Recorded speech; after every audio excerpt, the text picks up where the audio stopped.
മുയൽ എത്ര സാത്വികനായ ശാന്തമായ ജീവിയായാലും കഴുതപ്പുലികൾ അതിനെ വേട്ടയാടി തിന്നുക തന്നെ ചെയ്യും.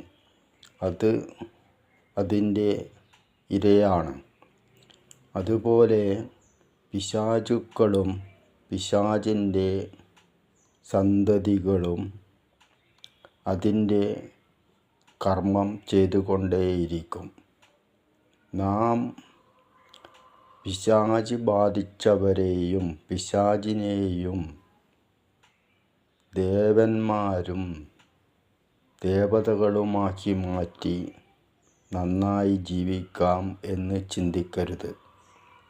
നാം നമ്മുടെ ആത്മീയ ശക്തിയും ആത്മജ്ഞാനവും വളർത്തിയെടുക്കുകയും ആത്മീയമായ ജീവിതം നയിക്കുകയും ചെയ്താൽ ഇത്തരം ഒരു പിശാചു ബാധകളും നമ്മുടെ 1 കിലോമീറ്റർ അടുത്ത് വരെ വരികയില്ല.